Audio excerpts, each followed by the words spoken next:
Hello friends, I Shruti Garg welcomes you all in online classes. Friends, we already covered the chapter 1 of microeconomics, that is introduction of economics. Today we are going to do some MCQs by which we can know how to solve these MCQs. Let's start. First is economics is all about. Economics किसके बारे में? How to manage unlimited resources, how to reduce limited wants, how to make choices in the presence of scarcity, how to maximize profit. Obviously its answer is third, how to make choices in the presence of scarcity, यानी कि scarcity में आप अपनी choice को कैसे manage करते हैं. Economic problem is basically किसकी economic problem है क्या? Problem of choosing technique of production, problem of distribution of income, problem of choice or allocation of resources, problem of unlimited resources and limited wants. क्या है इसका answer? Obviously it's third, problem of choice और allocation of resources. आपको fourth point शायद ध्यान दें तो इसमें बिल्कुल उल्टा लिखा हुआ है, कभी आप सोचिए सही है. वांट्स लिमिटेड कर दी हैं और रिसोर्सेज अनलिमिटेड कर दी हैं, इसलिए गलत है. Scarcity and are choice are inseparable. Scarcity और चॉइस को अलग नहीं किया जा सकता.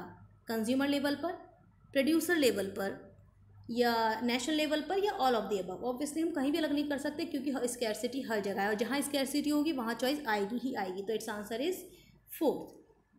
It's answer is fourth. Economic problem कब एराइज होती है? जब वांट्स अनलिमिटेड हैं, रिसोर्सेज के ऑल्टरनेटिव यूजेस हैं, रिसोर्सेज स्कैर्स हैं, रिसोर्सेज स्कैर्स और ऑल्टरनेटिव यूजेस भी हैं. Obviously its answer is fourth. Resources scarce और ऑल्टरनेटिव यूजेस हैं तो इकोनॉमिक प्रॉब्लम एराइज होती है. PPC production possibility curve, production possibilities दिखाता है अलग अलग दो गुड्स के साथ, with full employment of given resources, available technology, efficient use of resources, available technology and full and efficient employment of given resources. दोनों assumption इसने एक साथ इसमें दिए, फोर्थ पॉइंट में दिए कि टेक्नोलॉजी जो अवेलेबल है और resources fully and efficiently utilised है. अगर आपके पीपी कर्व में कोई पॉइंट बिलो इंडिकेट है, माना यहाँ कोई पॉइंट है, तो ये पॉइंट क्या इंडिकेट करता है? Under utilisation of resources, growth of resources, full employment या none of these? Under employment. Which of the following can not be called the central problem? कौन कौन सी नहीं है? पहले सेंट्रल प्रॉब्लम कौन कौन सी हैं? What to produce, how to produce, for whom to produce. So इसका answer is when to produce. When to produce आपकी अपॉर्चुनिटी सेंट्रल प्रॉब्लम नहीं है. अपॉर्चुनिटी कॉस्ट किसी भी एक्टिविटी की क्या होती है? Cost of foregone opportunity, cost of unit sacrificed, value of the next best alternative sacrifice और none of these. Obviously its answer is third. Main reason of PPC become concave to the origin. PPC concave to the origin होती है, इसका main reason क्या है? Increasing MRT. और अगर PPC rightward shift हो रही है तो इसका रीजन क्या है? पॉपुलेशन इंक्रीज हो रही है, टेक्नोलॉजी खराब है, मैसिव अनएम्प्लॉयमेंट है, या इंक्रीज हुआ रिसोर्सेज में टेक्नोलॉजी अपग्रेड हुई है. तो इसका आंसर है फोर्थ. आपको लग रहा होगा ए भी सही है, लेकिन ए के रेस्पेक्ट में फोर्थ ज़्यादा एक्यूरेट है क्योंकि उसमें सिर्फ पॉपुलेशन की बात करी है, इसमें रिसोर्सेज की बात करी है और टेक्नोलॉजी की भी बात करी है. विच of the following is a micro economic study? किसको हम माइक्रो लेवल पर पढ़ते हैं, यानी कि सिंगल की इंडिविजुअल की स्टडी कर रहे हैं? तो जनरल बजट. बजट तो किस पे देखा जाता है? पूरी इकोनॉमी का देखा जाता है, तो एज अ होल हो गया, ये मैक्रो का पार्ट है. Supply of money macro, level of employment macro, textile industry किसका पार्ट हुई? माइक्रो. पीपी कर्व कैसा होता है? Slope upward, slope downward and is concave, slope downward and is convex, slope downward making a straight line, slope downward and is concave. Clear? Slope downward and is concave. Next is PP curve. Principal character of resources is, किसी भी resource के principal character क्या हैं? Resources scarce हैं और resources के alternative usage हैं, दोनों ही हैं. तो इसका ऑप्शन क्या है? C. Which of these is not assumption of PPC? इनमें से कौन पीपीसी की एजम्पशन नहीं है? पीपीसी की एजम्पशन दो थी. Resources are fully and efficiently utilised, technology remains constant, और रिसोर्सेज भी हमारे पास क्या है? लिमिटेड है. तो फर्स्ट भी इसका सही है, थर्ड भी सही है, फोर्थ भी सही है. जबकि एजम्पशन कौन सी नहीं है? Resources are equally efficient. तो इसने क्या पूछा है? नॉट. तो इसका आंसर क्या हो गया? Resources are equally efficient. This is not an assumption of PPC. ध्यान रखिएगा क्वेश्चन करते वक्त एमसीक्यू के नॉट जो आ जाता है केवल ध्यान नहीं जाता और हम लोग गलत आंसर टिक कर जाते हैं. If there is unemployment economy would be producing. अगर अनएम्प्लॉयमेंट है, अभी मैंने पिछले वीडियो में इसके बारे में बात भी करा था कि if there is a case of unemployment, तो अनएम्प्लॉयमेंट के केस में हम लोग पीपीसी पे वर्क नहीं करते, हम इनसाइड दी पीपीसी रहते हैं. तो इस answer is first. Next is scarcity arises when. Scarcity कमी कब होती है? ऑब्वियसली हमारी डिमांड ज़्यादा होती हैं और वो रिसोर्सेज उतने नहीं होते. तो answer is second. Which part of economic theory aims at determining income and employment level of the economy. अगर हमें इनकम और एम्प्लॉयमेंट लेवल देखना है वो भी पूरी इकोनॉमी का, तो ये किसका सब्जेक्ट है? Micro, macro, welfare? Obviously macro. Example of micro economic variable क्या है?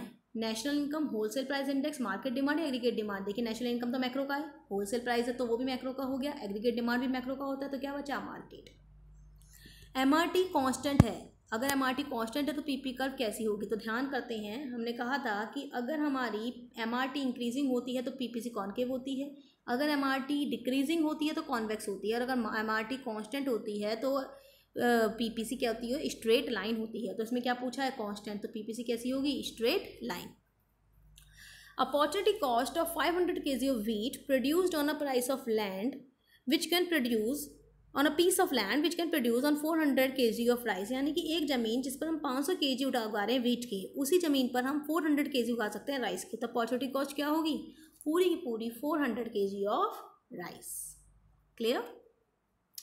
विच of the following is a statement of normative nature in economics. Normative nature मतलब याद है व्हाट ऑट टू बी, बड़ा आइडियल कंडीशन पेश करता है, ऐसा होगा तो ऐसा हो जाएगा।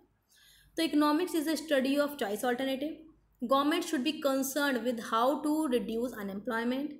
According to an estimate more than 10% of houses in Indian cities are lying vacant. Accommodation of refugees is posing a big problem of Europe. अब आप देखिए इनमें से कौन सा ऐसा है जो आपको सलाह दे रहा है? Economics is the study of choice alternative, ये सलाह बिल्कुल नहीं है, ये एक्चुअल फैक्ट है। The government should be concern with how to reduce unemployment. Government को सोचना चाहिए कि अनएम्प्लॉयमेंट को कैसे रिड्यूस करेगी, क्या एक तरह की सलाह है, what ought to be. Accord यानी कि ये इसका आंसर हो सकता है, फिर भी हम अदर पढ़ लेते हैं। अकॉर्डिंग टू एन एस्टिमेट 10% से ज़्यादा घर आपके इंडियन सिटीज़ में खाली पड़े हुए हैं, ये भी एक्चुअल डेटा है। Accommodation of refugees is posing a big problem to Europe, ये भी आपका एक्चुअल डाटा है। So the answer is the government should be concerned with how to reduce unemployment. Next is a PP curve would be a curve if all the available resources in economy are equally efficient to produce both the goods। अगर वही कह रहे हैं कि अगर जितने भी resources economy में हैं वो दोनों ही तरीके के गुड्स को बनाने के लिए इक्वली एफिशिएंट है, तो पीपी कर्व कैसा होगा? पीपी कर्व कैसी होगी उस केस में? स्ट्रेट लाइन होगी। I think that's all about. So thank you for watching the video, and if you likes my video so please subscribe my channel, like my videos, and click on the bell icon. Thank you so much.